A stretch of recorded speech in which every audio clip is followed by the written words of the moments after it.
Hey guys, how are you doing today? Hi. We're good. How are you? So we'll start with names, what your business is, and what it means to be at an event like this. You want to start, Linda? Oh, yeah, yes, you can Okay, start. I can start. Okay, my name is Sandra Yang, and the organization that I'm with is the North Carolina Hmong Women Association. And I think it's very significant for us to be a part of this because I heard that there's actually a film called Biko that is based on the Hmong community in Minnesota.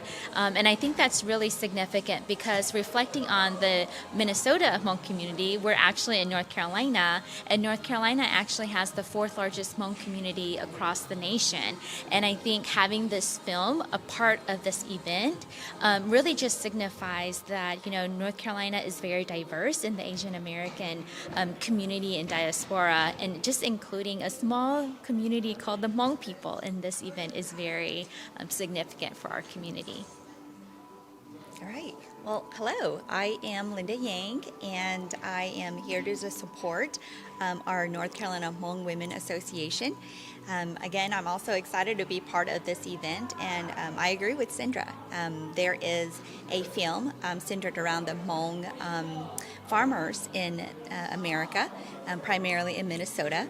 And like she mentioned, it's interesting that in North Carolina, we have the fourth largest Hmong population, and we also have a large proportion of those being farmers in North Carolina. Amazing. Why do you guys think it's important for stories like this to be captured on film and shown to audiences? Yeah, so I think just capturing the stories and capturing the images, the people involved in these stories is very important because as we move into a more technology-driven economy world, the younger generation is going to rely on those sorts of types of technologies to be able to understand and hear their stories. And so being able to just record it and document it in a way where our younger generation can utilize and want to look at and listen to these stories is very important, just for the sustainability and just connecting with our future generations. Yeah, absolutely. And I echo what Sandra says here, but I'll add a different perspective, right? My perspective is that stories in general connect people, right? Like food is a connector of people. Stories are the same way. Not only specifically with the film Biko, it focuses on Hmong farmers here in America. But traditionally, when our Hmong people lived in Southeast Asia, we were also farmers. And so not only are we sharing stories of how Hmong farmers thrive here in America, but that takes us back to our roots as farmers in Southeast Asia.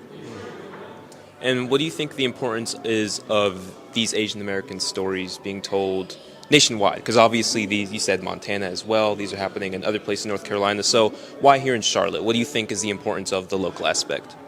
Of being in Charlotte. Oh my goodness, Charlotte is home to so many types of Asian groups. So Asian Americans, I think, is thriving here in Charlotte and also across North Carolina. I think. Don't quote me on this, but I think I read a statistic somewhere that the Asian American group is one of the highest or fastest growing, minority group in North Carolina, and maybe even across the nation. Don't quote me on that. So I think it's very exciting to have an Asian American film festival in Charlotte for our community. And so I think it really, like Linda was saying, the stories that are being told through these films are a connector, not only for our communities, right, all of the groups of Asian Americans that live here, but also bridging that connection through to the greater mainstream community in Charlotte and across North Carolina. Yeah. Oh, absolutely. I go back to what I said earlier. Stories are connectors of people. And so having this Asian film festival really is significant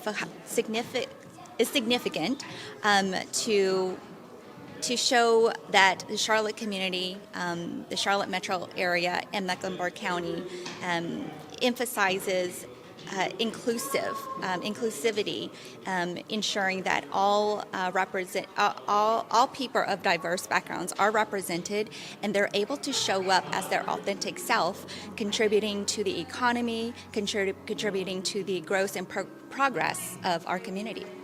Amazing. And what would you guys like to say to Asian American artists who are bringing these stories to light?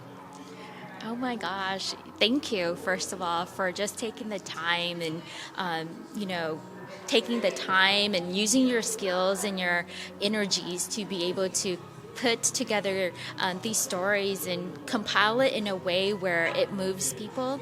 It communicates not only, things that are spoken, but also like emotionally, some, just transcending boundaries of communities, boundaries of like, political climate, things like that. And I think having artists be able to show and tell these stories in a way where it connects beyond just the physical is very important because, I think it always comes back to what Linda was saying. It connects people. And I think that connection is so important in the environment we are now and how globalized and how communities and cultures are being, just so integrated now and connected. And so I think it's just thank you for all these artists to be able to do that.